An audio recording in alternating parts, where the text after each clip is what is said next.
Okay, with that, we're going to start today's webinar, and as people join us, we'll let them in. But for now, let us dive into because we have too much content for you today to wait any longer. So thank you for joining us for our 2025 State of the Market, where we review the state of the 2024 market, to be clear. So it's a nice chance to look back at the year before and see how is the market evolving and what's setting us up for 2025. Next slide, please. Before we begin today, I would like to acknowledge that we are all living on territory across Canada or maybe from the United States. In BRC, we operate in the Treaty 7 region, which is the traditional territories of the Blackfoot Confederacy, the Stoney Nakoda First Nation, the Tsuut'ina First Nation. It is also home to the Otempisiwak Métis government of Districts 5 and 6. I just encourage everyone to take a moment and while we join in this virtual space, reflect on the land that you're joining us from today. Next slide, please. Just a quick rundown. I will hopefully not have a 10-minute introduction for you today, so we can get to the meat of why everybody is here, which is the state of the market presentation. Should roughly take 30 minutes. We do have, as I said, about a 15-minute Q&A period at the end. Thankfully, many of you have already submitted great questions that have primed the presenters for today. But as you're listening, if any questions come up, as I said, please use that Q&A at the top to put a question in, and I'll try to get it before our presenters today. Next slide. A big thank you to Corkia, the sponsor for today's webinar. These events are only possible with the support of our membership, and I'd just really like to thank Corkia for the support that they've provided BRC and for sponsoring this webinar. For those of you who don't know BRC and have just found that the State of the Market webinars that came across your desk, maybe you're really interested in Alberta. BRC is a membership organization. We are a nonprofit as part of the Pembina Institute. What we focus on is helping corporate buyers and public institutions connect with renewable energy developers to build out renewable energy projects and meet their sustainability goals. We do this through a few pathways. Primarily, we help to develop that internal capacity on the buyer organizations and help, I always say, level up your experience in this area so that you can go into what can be complex negotiations, fully aware and understanding the best process to achieve your organization's goals.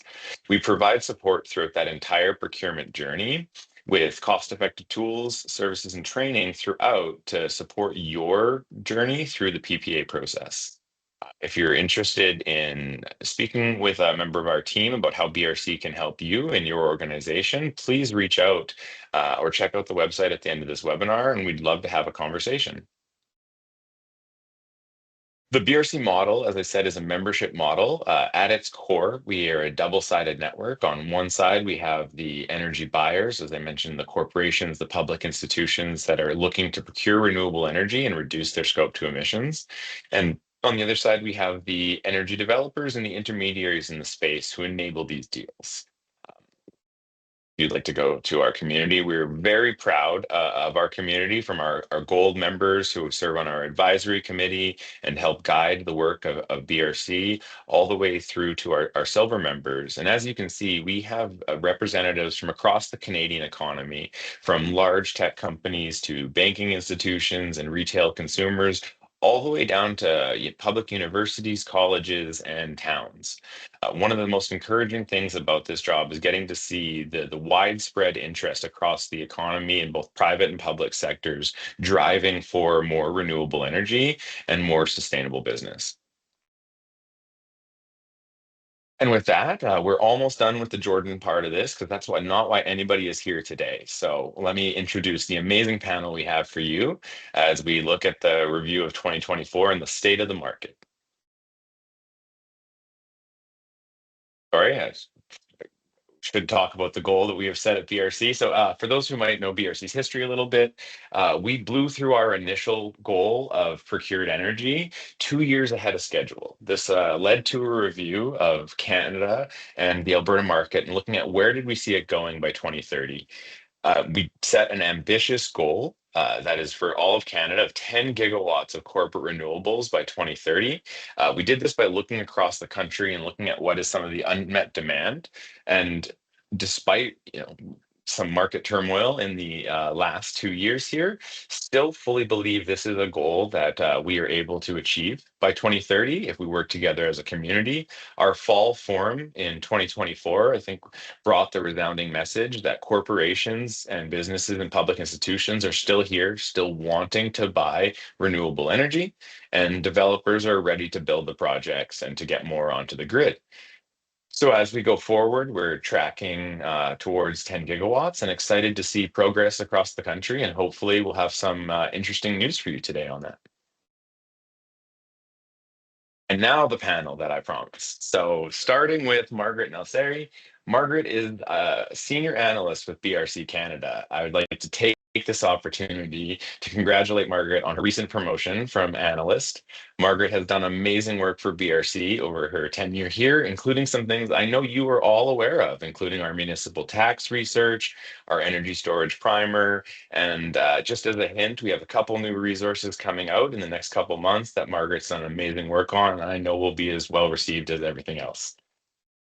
Second, we have Carson Fong, the program manager at BRC Canada. Carson has experience across the sustainability landscape, including sustainable finance, engineering design, and renewable energy development. Carson has brought an amazing view and ability to dig into complex problems to BRC, and just in all ways leveled up our ability to work with data and bring you more valuable insights. And a lot of today's work is driven by that. And finally, we have Ben Thibault. Ben is a policy and regulatory expert with over a decade of strategy, advocacy, and implementation experience related to climate, electricity, and renewable energy policy.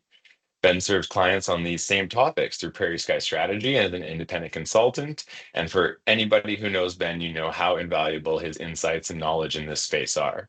So with all of that rambling done, and I believe I took under 10 minutes, I'm going to turn it over to our panel so we can hear about the state of the market. Thank you very much.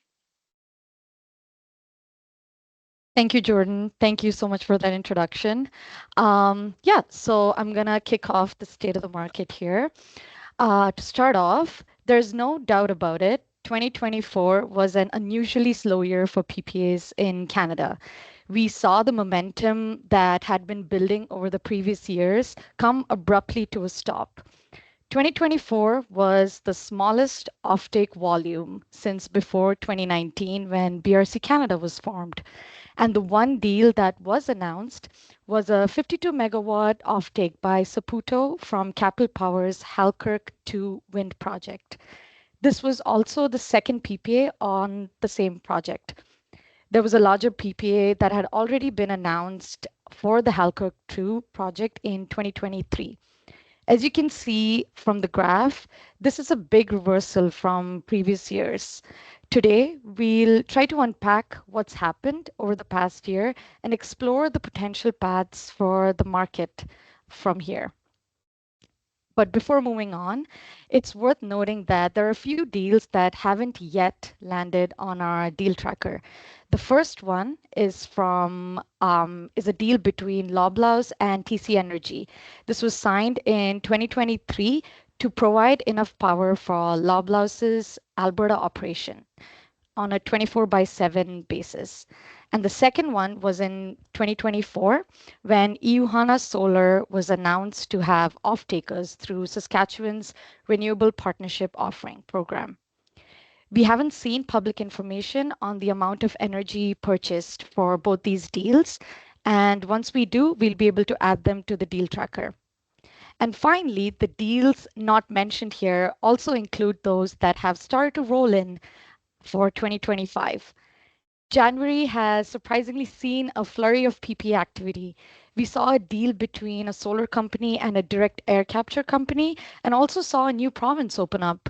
We'll be delving more into this later in the session. The public version of the deal tracker that you see here is also available on our website, and you can use the link that you see on the screen to access it. Next slide, please. Thank you.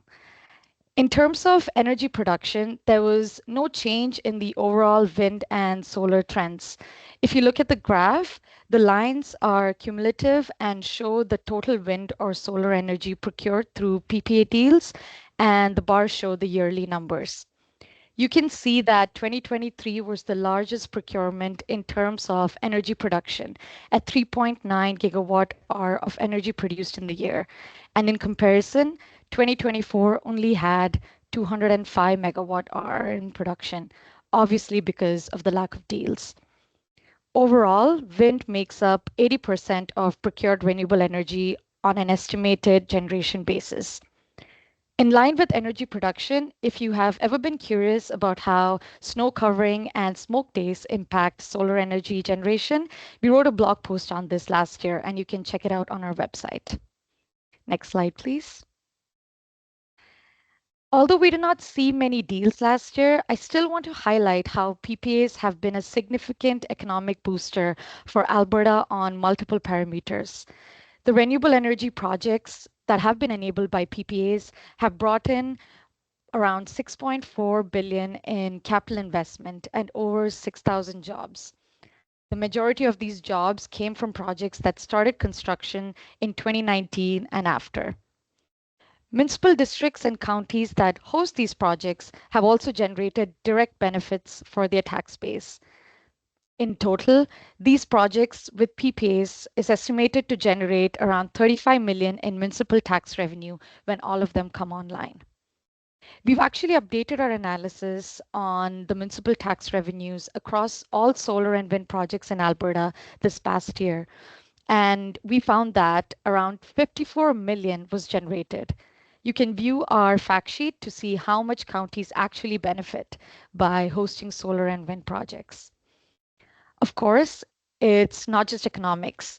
The actual power from these projects total 12.5 terawatt hour per year, enough to power 1.7 million homes. That's equivalent to all homes in Alberta. And this renewable energy also helps to avoid 6.5 million tons of carbon emissions. And that's equivalent of removing 1.5 million gasoline vehicles from the road. At the current federal benchmark price of $80 per ton of CO2, that is over $500 million in value just from avoided emissions. But sadly, these numbers are the same as 2023 because no new projects were enabled by any of the deals that was announced in 2024. The only deal that was announced, the deal with Sapoto, as mentioned earlier, was on a project that was already under another PPA contract. So no new additional renewable energy capacity was supported through a newly announced deal. And so there was no new benefits that were added to our tracking. 2024 was definitely a missed opportunity to bring more economic benefits to Albertans. But why was the market so slow? Well, we'll have Ben delve more into that. Thanks, Margaret. So even just looking at the slide in front of us, the answer to that question is really not too much of a mystery. Since the renewable energy moratorium was started a year and a half ago, the era of policy churn and uncertainty has been voluminous and relentless, with very little fully resolved even today. So the policy reform tendrils as this has gone on have kind of only multiplied with ongoing stakeholder engagements and policy development processes by government departments and agencies. And although some issues are closer to final policy outcomes, not a single one of these policy issues has reached a full clarity or finality in terms of how we'll see them implemented, as we'll show in the next few slides. But first, at the highest level, the various reforms, as a bit of a backgrounder, have followed three broad streams. So first, on the left in yellowy orange, the AUC inquiry directed by the government at the start of the moratorium included Module A, which dealt with three broad issues focused on renewables, namely agricultural impacts, viewscape impacts, and financial security for reclamation. The topics dealt with have rolled into policy development involving at least three departments in government, as well as new information and standards in the AUC's approvals processes.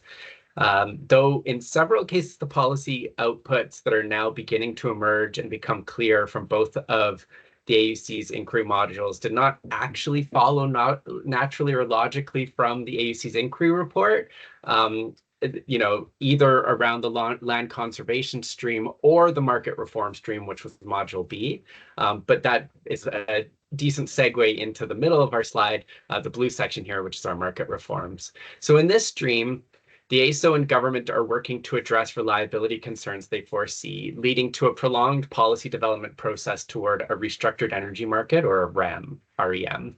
We're not showing all parts of the REM here, certainly. There are actually, I think, nearly a dozen different hinge points in the reforms under deliberation and development, some of which are relatively straightforward tweaks to the existing market, but several of which are fundamental reforms that will profoundly change how the market operates and how generators can expect to participate and earn revenue from that market. This work is led by the AESO in an iterative kind of back and forth of multiple engagements as the AESO refines its advice to government and then receives direction from government around how to proceed with more precise development of the REM. So what we see is kind of like a bit of a funnel with gradual narrowing of the possible policy directions as this two-way advice and direction dynamic between the AESO and government eventually reduces down to the actual market rule outputs toward the end of this year. And then finally, the third stream is the transmission policy overhaul that has also been directed by the government, and which to date has been led by government department policy development, but will eventually transfer to the AESO for implementation. And the changes here will also profoundly change the fundamental operation of Alberta's electricity market, particularly in how the system operator will purposely plan the grid to suffer some degree of congestion, meaning generators in congestion regions will face curtailment, which is a nice way of saying that they will effectively be spilling their resource. And the one teal outlier here in between the REM and transmission columns is congestion management, under which the government has directed that a market approach be designed to deal with and allocate that congestion curtailment. And it comes out of the transmission policy development stream, but will now be slotted into the AESO's next stages of REM design, just adding one more layer of complexity to the much more complicated electricity market that we're headed toward. It has been a whirlwind of policy changes, and we've only provided a simplified version of it here. But for a detailed timeline of the policy activity, check out our latest Renewables in Review report that was just released yesterday. Cool. So now we can take all these issues under policy churn and assess them for their impact on renewable energy and PPAs. And while we can't quantify their effect with any degree of confidence yet because the details still haven't been fully hashed out, in the next slide, we've grouped them according to how they will cause 5 different types of impacts. So first, the new land restrictions may prohibit some new projects, modestly limiting the options for buyers. Second, just going around counterclockwise here, there will be an increased capital cost as new policies load more regulatory and administrative costs onto projects, some of which could be very large, particularly transmission reinforcement payments, but we don't know how large until at least 2027. Or with a good degree of certainty, at least till 2027. We'll have better indications through the end of this year and then in 2026. Third, projects will be saddled with new operating costs. And again, though it might not be clear just how much for another year or two, and even then it may be difficult to predict how much these new regulatory and administrative costs will be over the lives of projects, which of course will add some uncontrollable risk to project economics, making some challenges and barriers to finance. Fourth, rising grid congestion will see renewable energy that cannot get to market, which we discussed on the last slide, meaning much greater risk around project economics with lost market revenues and lost marketable environmental attributes. And particular concern, it will be very challenging to forecast how much of this curtailment a project will be subject to under the policy directions that we've seen so far and that are going to get hashed out further in coming months. But then fifth, a number of the market changes will mean lower prices captured from the energy market for the energy you're able to get to market. But again, this will be very challenging to predict because of the much greater complexity of the market, aggravating the impediments to landing on reliable project economics and making business cases very challenging. So unfortunately, the details needed to understand some of these effects are still months or, even beyond that in some cases from final resolution, as we see in the next slide. which summarizes the policy development status of each of these items and what's still to come in over this year and then beyond. So on land reforms, we've now seen new regulations that will require impact assessments on viewscapes and agricultural productivity for new renewable energy project approvals and reclamation security requirements for all wind and solar projects. But we still don't know how the AUC is expected to consider those impacts or what substantive restrictions to impose. And we still don't know exactly what amount of reclamation security will be required for new projects or how to show that private security arrangements with landowners will be a sufficient alternative to the government program. Under market reforms in the middle here in blue, we now have a very high-level direction from the government around REM features, but the AESO's high-level design of the REM is still being finalized before we then get to detailed design, and then following that to actual draft of market rules and legislation to implement those rules, all of which is supposed to happen this year. But unfortunately, the reforms are complex enough that practical experience with the market will be important to kind of understand its full effects with confidence. And that won't come until a shadow market stands up in 2027, and then ultimately implementation in 2028.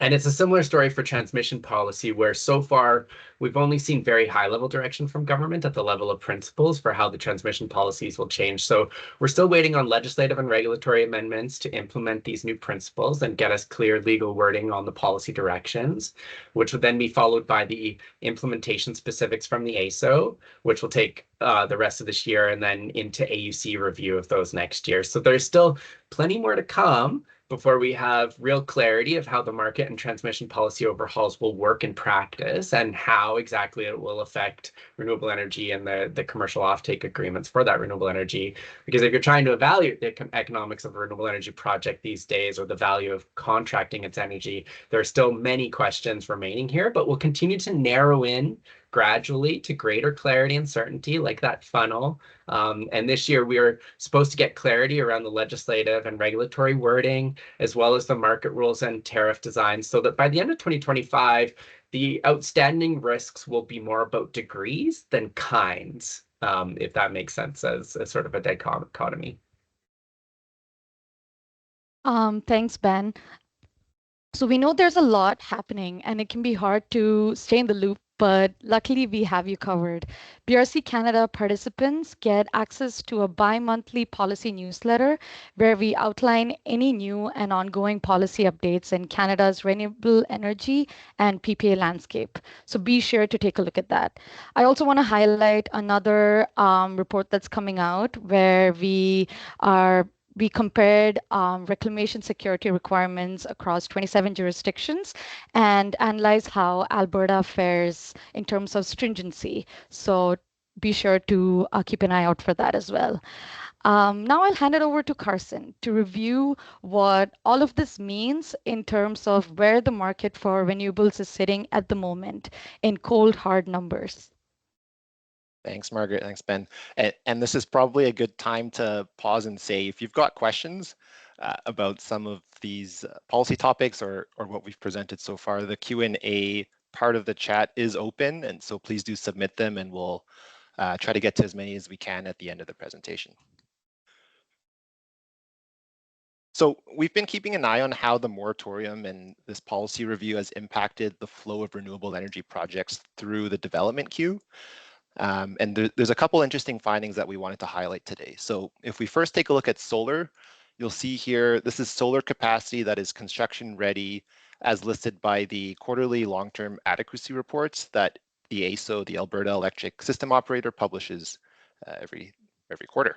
These reports track the status of projects as they move through different stages before eventually completing construction and entering the grid. You'll notice that the amount of construction-ready solar capacity has grown significantly over the past year. Year over year, November 2023 to 2024, the amount of construction-ready solar capacity has grown by over 75% to nearly 2,900 megawatts. That's attributed to both the large capacity that's becoming construction-ready, that's over 1,500 that's been added to this phase, as well as the small amount that's actually been completed construction. You'll see in the past 3 quarters, only 22 megawatts of solar capacity has rolled off the production line. And so this is a huge drop off compared to previous quarters and represents a bottleneck in the solar pipeline. These projects are piling up in this phase, indicating that market conditions are preventing them from moving forward. The trend for wind is quite a bit different at first glance. Here we see the amount of construction-ready capacity dwindle to less than half of what it was a year ago. Wind projects, they have longer construction timelines, and so they've continued to complete construction over the past year with over 1,100 megawatts entering operations within the last 4 quarters. However, these projects are not being replaced with new capacity ready for construction. In the same time frame, only 355 megawatts became construction ready. So whereas we saw with solar, the bottleneck was getting out of construction, for the wind factory line, there's a pileup in getting into the construction ready phase. Wind projects are particularly reliant on offtake agreements to proceed since they're larger investments typically.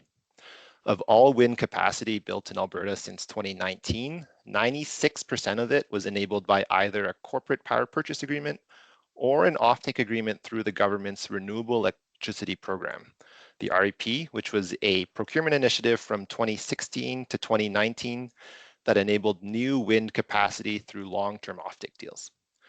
These larger investments take more time to complete, and so any impacts due to the moratorium and regulatory picture will be delayed. That being said, given the list is so short now and the recent PPA activity so quiet, we do expect new wind additions to the grid to dry up at some point in the near future. And so the end result is that we have a large amount of renewable energy capacity that is shovel ready without an announced deal, with a large bias towards solar projects. Only 183 megawatts of the construction-ready wind is backed by PPA. That's the lowest amount we've seen in the past 4 years. The 198 megawatts of solar that is backed by PPA is less of an anomaly. We typically see deal announcements for solar come a little bit later in the process for solar. So based on prior experience, but notably past experience from before policy blockers began accumulating, some of this solar should still go ahead and have announcements come later. The upside of what we're seeing, though, is that buyers looking for near-term options have several projects to choose from. Whether or not they'll be able to come to terms with developers that balance risk appropriately between the parties is another story. The downside is that we expect the rate at which new renewable energy capacity to come online in Alberta will significantly slow. This pile up in the construction ready list where projects aren't clearing the final investment hurdle because they lack offtake deals will have impacts on Alberta's renewable energy trajectory.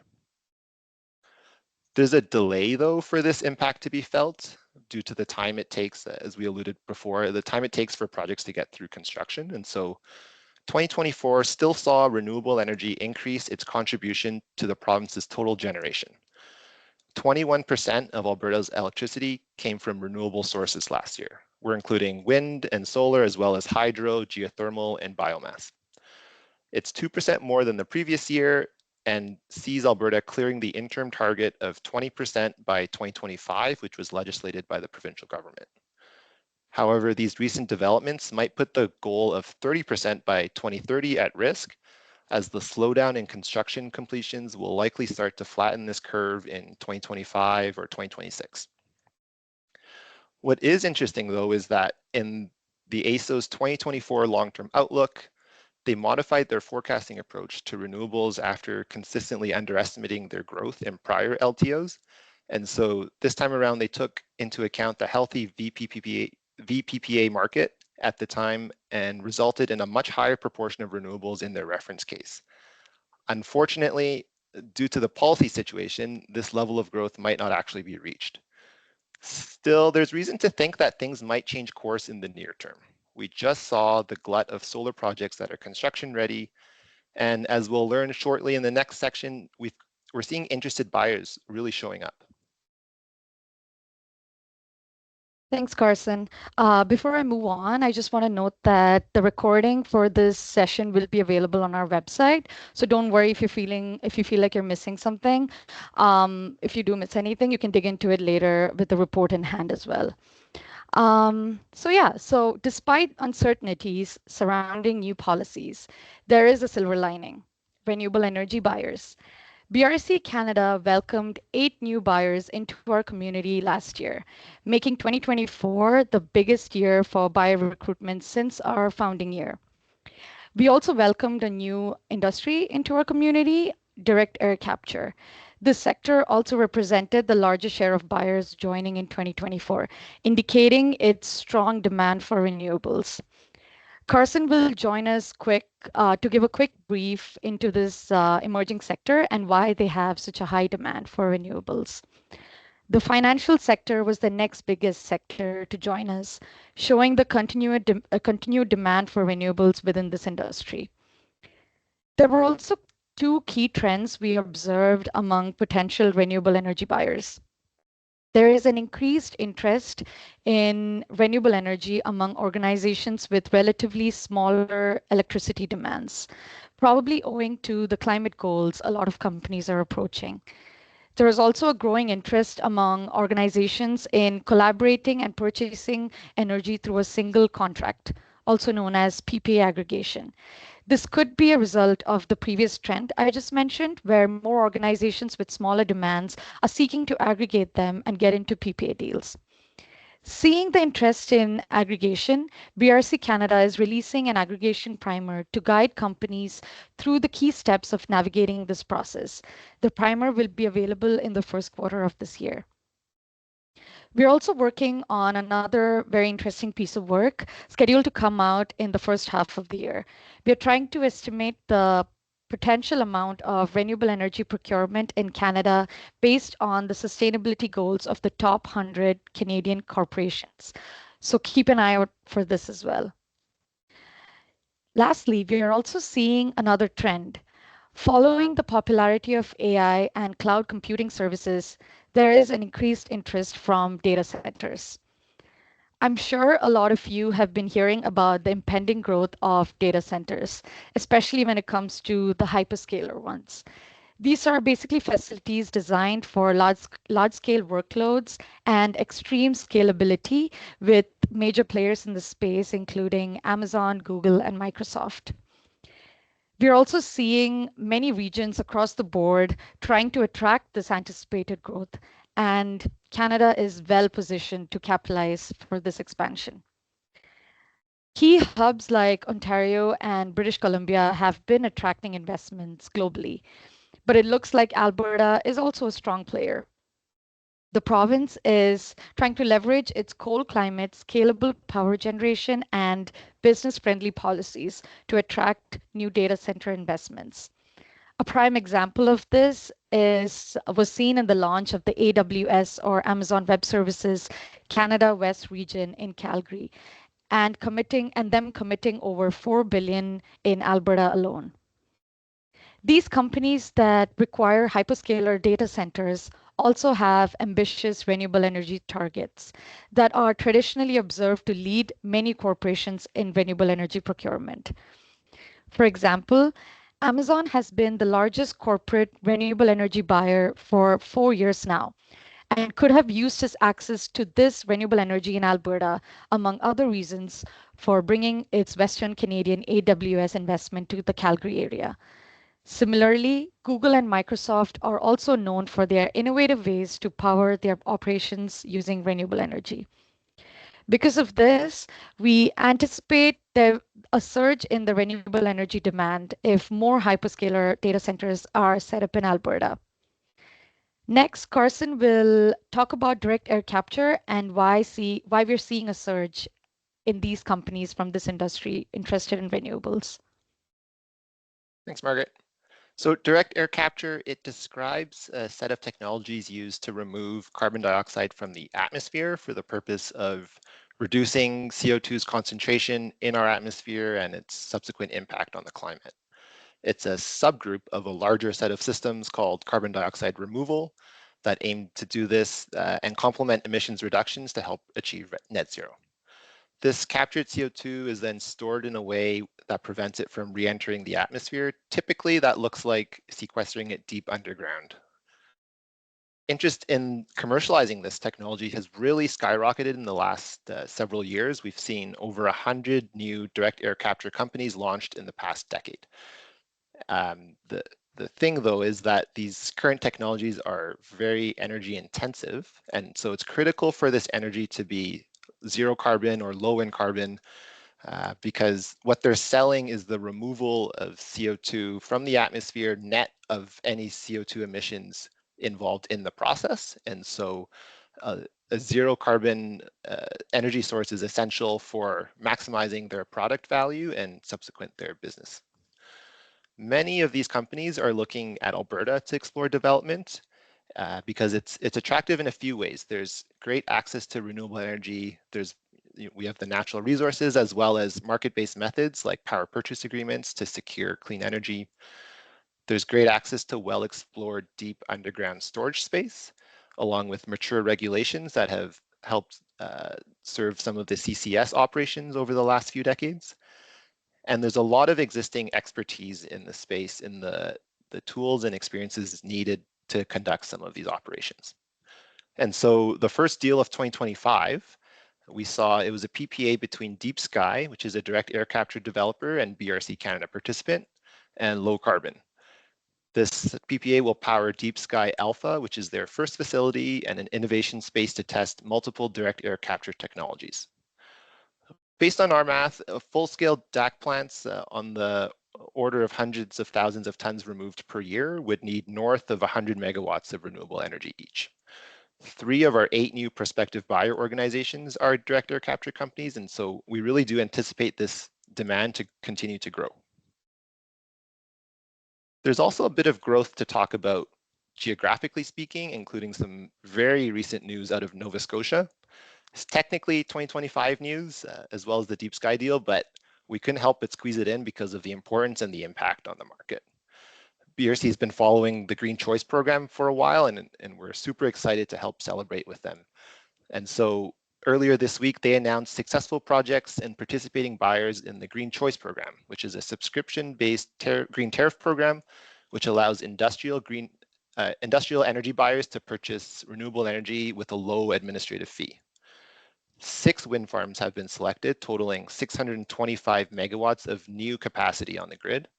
And all of these projects are co-owned by 1 or more Mi'kmaq communities, and they're all planned to come online by the end of 2028. So they're all net new. There's 11 buyers in the program, but there's actually more as we dig into it. They're procuring roughly 400 megawatts of that capacity, and so the rest of that energy is going to go to serve ratepayers. The group of buyers, they include both public and private institutions like all 3 levels of government. We see the City of Halifax, the Province of Nova Scotia, and the Government of Canada all be involved in this purchase. There's a partnership of universities and colleges in Nova Scotia that are aggregating their demand together to act as one buyer. And there's a few large corporates as well, like Walmart and Michelin. It's a very exciting announcement, and we want to applaud everyone involved in getting this program across the finish line. You'll see this land on our deal tracker with a brand new color for Nova Scotia in our next quarterly update. I know we're supposed to be focusing on 2024 here, but we just couldn't help but highlight this. And now 2025, just 1 month into it, is our 4th biggest year for corporate procurement, thanks to Nova Scotia in this program. The province, they also have a separate sleeve deal program, which is reserved for large-scale customers. It's a limited offering. We don't have any new details at this point, but it does pose another path for a few select organizations in Nova Scotia to access clean energy. So we're keeping an eye on that as well. Going across the country, quick updates on some of the other provinces that have been exploring corporate renewable programs. Saskatchewan had a program announced, a project announced at the end of its renewable partnership offering. Margaret referenced this earlier. It's a 100 megawatt solar project, but we don't have details on how much was procured through the RPO program itself. Otherwise, there haven't been any updates to Saskatchewan's programs in 2024. We've seen previous mentions that their Renewable Access Service program, which is a sleeve deal program, It had an initial pilot, and there was intent on expanding it to be accessible to more interested large buyers, but we haven't seen any updates since. Ontario had an update in 2024. They held a consultation in the summer earlier this year on their proposed program. It was a sleeve deal program, meaning emitting facilities could enter into PPAs with generators of their choice, facilitated through the utility. The program was designed to allow customers to offset some of their global adjustment charges through a PPA. And in the comment period, BRC submitted comments saying our support for the program and suggesting that they expand the allowable participants beyond just Class A consumers and to also include hybrid generation and storage facilities. We're hopeful that after the election, the program will resurface later in the year, and I think Jordan is going to touch on a little bit more about this at the end of the presentation. But so for the time being, looking across the country, while Alberta sorts out policy decisions and other provinces iron out their programs, in 2024, Canada's PPA activity was decidedly slow. We wanted to find out, is this a uniquely Canadian problem, or if PPAs writ large have been slowed globally? And so Margaret's going to take a look at that. Thanks, Carson. Well, it turns out it's a us problem. Other markets have been showing continued momentum through 2024. In the United States, the first half of 2024 had a 13% more deal volume compared to the first half of 2023. And we don't anticipate the second half numbers to deviate much when they roll in. That said, the outlook for renewable energy in the US in 2025 is an evolving situation with the changes being brought in by the new administration. Europe also had a healthy market in 2024. Deals there had already hit 10 gigawatt by October, nearing their 2023 total. And finally, the Asia Pacific market also continued to move forward. The first quarter of 2024 alone saw a 31% year-over-year growth. As the final year-end numbers come through for these other regions, we fully expect to see evidence of healthy markets with enormous benefits unlocked. It's getting clear that the policy situation in Alberta, as well as delays in opening new markets in other provinces, have artificially dampened the market activity. And so to wrap up here, what does this all mean for 2025? So on one hand, we see a rapidly growing list of construction-ready projects without announced deals. And on the other hand, we also see the most new prospective buyers join our community since the first year of BRC. We have great supply and great demand, but for some reason, they're not able to meet in the middle and make deals. And we feel what's missing is certainty in policy direction, which is needed for counterparties to comfortably manage risks within their purchase agreements. We wrote about this in our fact sheet, injecting energy back into Alberta's renewables market, and you can find that in our resources section on our website.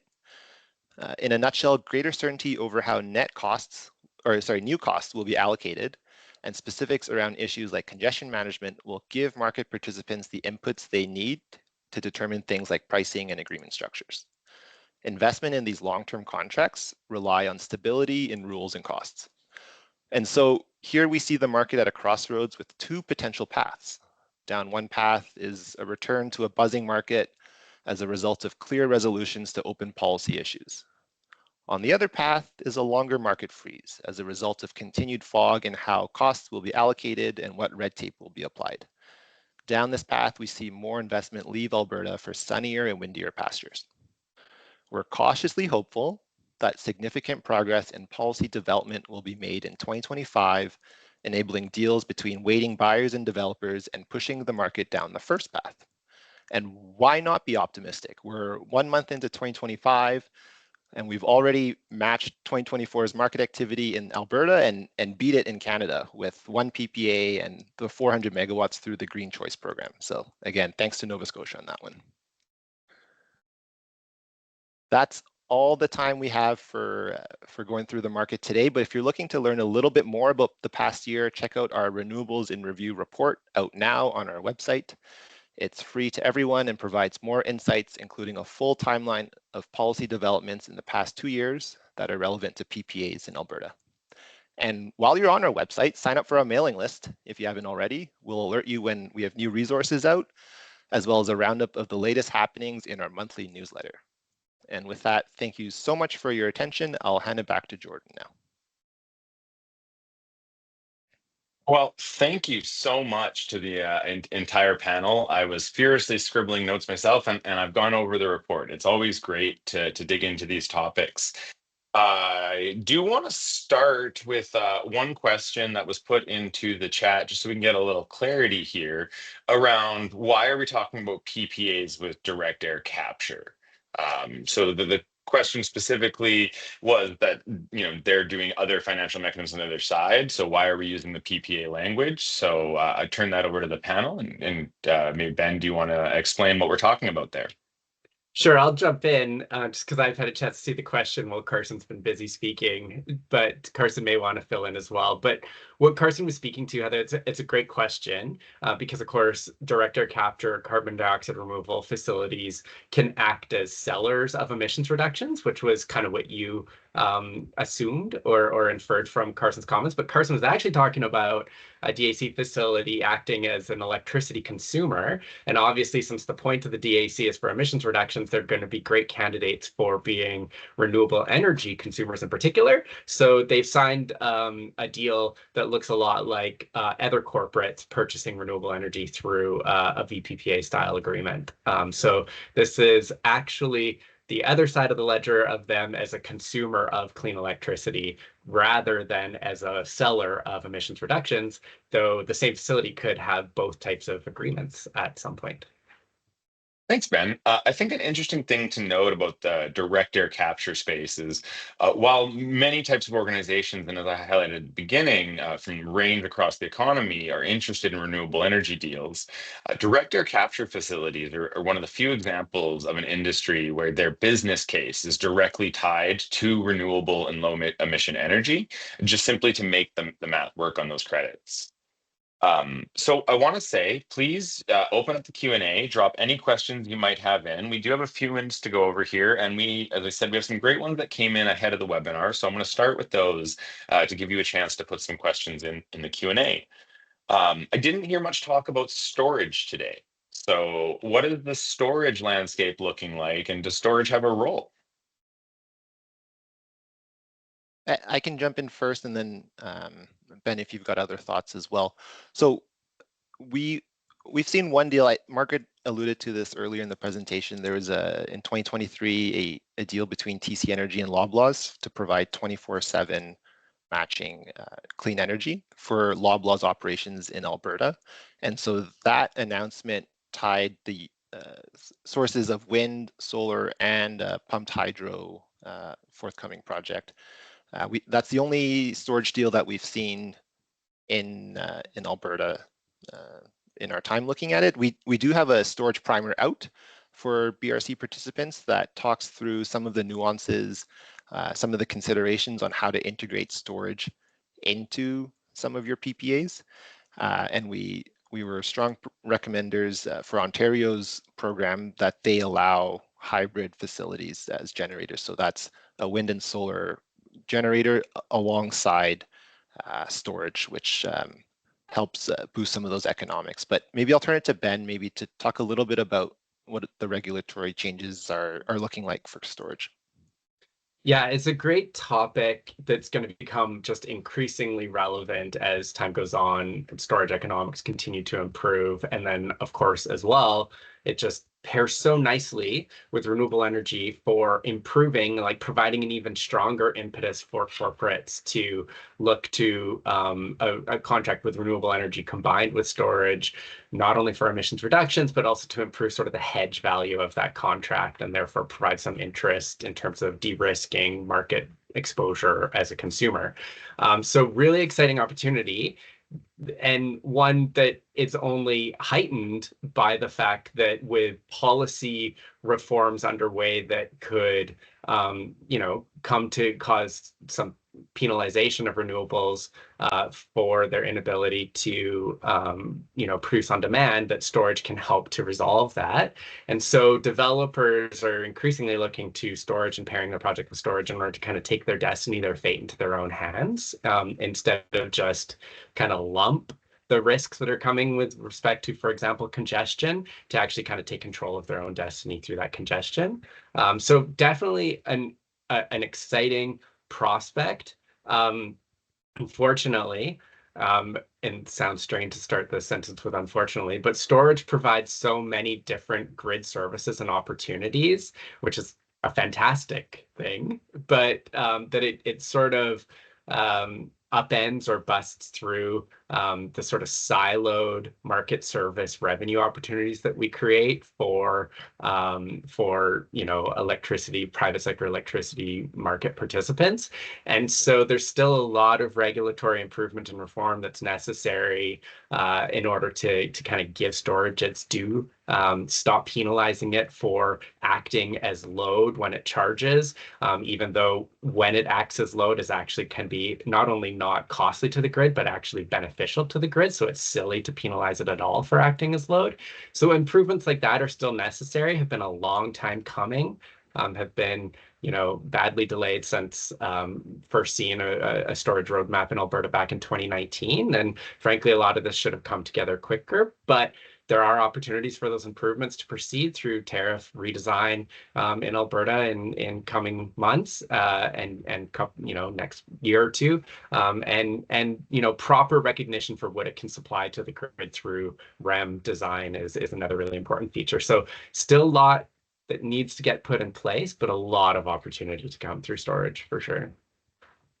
Thanks, Ben. One thing I would add there is the opportunity looking at the U.S. jurisdiction to see how storage evolved there, and in particular the PPA landscape, as a good indication of what we might see under a conducive regulatory system. So in the States, you saw standalone storage as the first types of projects as they worked into the market and figured out the best way to manage those economics. And then in recent years, we've seen a rapidly increasing amount of solar PPAs in the U.S. with solar attached to them. So again, given a conducive regulatory environment, we would expect to see that as we go forward. Just looking at the time here, I'm going to shoot one more question to the panel because it's something I hear a lot and talk through with participants and members. When we're looking ahead to Q2 and Q3 of 2025, do we expect that there will be enough detail provided on REM changes that PPAs could, with enough due diligence and CAFR planning, move into an execution phase? Yeah, I'll jump in first on this. I think the key thing to know about the market for offtake agreements is that every buyer is different in terms of what they're looking for, what they want, but also in terms of their risk tolerance and what types of risk they're willing to take on. They're differently positioned in terms of the risk tolerance, but also just how much exposure they have to that risk because of the nature of whether they act as consumers within the market and the size of their load and stuff like that. So everybody's different. And this is, the extent to which the policy uncertainty has chilled the market is a matter of degree and not, absolutes. Last year looked pretty close to absolute in terms of how much it was chilled.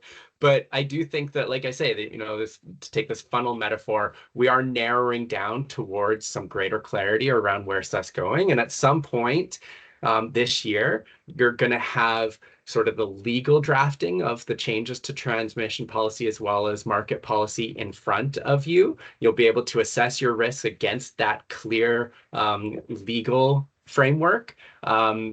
Still might have some uncertainty around quantitatively how that will impact projects, but you'll be able to engage expertise in resolving that for you and kind of assessing the degree of those risks. And I do anticipate that buyers will be in the market. And, we may not return, we may need greater certainty before we return to the level of enthusiasm and excitement around the market that we had seen prior to 2024. But, I do think that different types of buyers will ease back in. And yeah, Carson, I think probably has some thoughts on this as well. Yeah, I would echo that, Ben. I think from some of the folks we talked to at our fall forum, our event back in November, a lot of the discussion was around coming up with ways within agreements to work around some of these uncertainties. And there's some interesting solutions that were discussed. And so at a certain point, when the threshold of uncertainty is crossed for a few select buyers that might not be as sensitive to risk, but rather sensitive to timing and ensuring that they secure clean energy quickly. I think the conditions might be right to see a few of those deals trickle through, but certainly we're counting on larger certainty to really unlock the rest of the market. I think it's a really good point, as Ben keeps mentioning, is the funnel.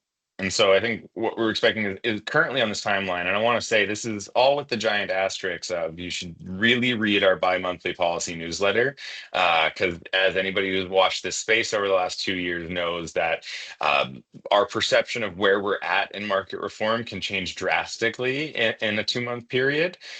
So I would say please keep an eye on that space as we work forward. But looking ahead at what the government has announced for timelines, we're hoping that that funnel narrows down to a point where buyers and developers can at least understand the risks that are coming up. While we do have some great questions, I do want to move forward to the end and wrap up to respect everybody's time. The big thing that I wanted to talk about is, I want to highlight how great the team and the community really did in 2024.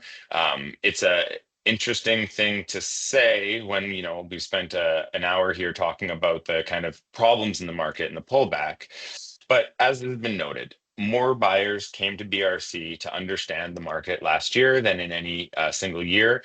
We increased our reports, blog posts, and fact sheets that we're putting out, trying to drive more value and educational content to those members, while really stepping forward on the policy side in a way that BRC hadn't done in the past. And so I want to thank our members for really driving that and supporting that work, as well as the amazing team we have at BRC here that you've got to hear from today as we drive forward on this work. One of the big questions that I get is, just 1 second, Carson, on that. One of the big questions I always get is what's happening in other jurisdictions? What are we doing in other jurisdictions? So as you heard today, we've worked with Nova Scotia for 2 years now and supporting, bringing them in to talk to buyers and helping move that process through. And it's exciting to see that come to fruition. We've also been heavily engaged in Ontario. And as Carson noted, with an upcoming election and some major electricity reform over the last 6 months in Ontario, the PPA pilot was not passed over, but it just wasn't top priority. So when we look forward at the year, BRC has a couple things on the go that are setting us up to engage provinces across the country.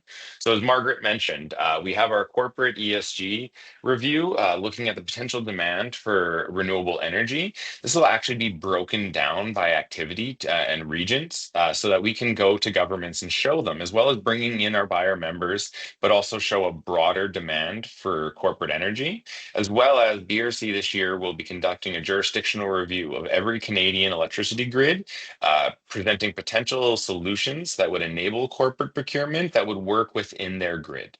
So it's an exciting year that is getting a lot of material ready so that we can engage in direct and provide solutions to governments across the country that can enable corporate procurement. And with that, I would like to once again thank our sponsor for today's webinar, Korkia. Thank you so much for supporting the work that BRC does. And as we move forward into 2025, I'm excited to see what our community can do. Thank you. And with that, I'm going to now have Carson just unceremoniously end the webinar. Thank you, everybody. Have a great day. Thanks, everyone.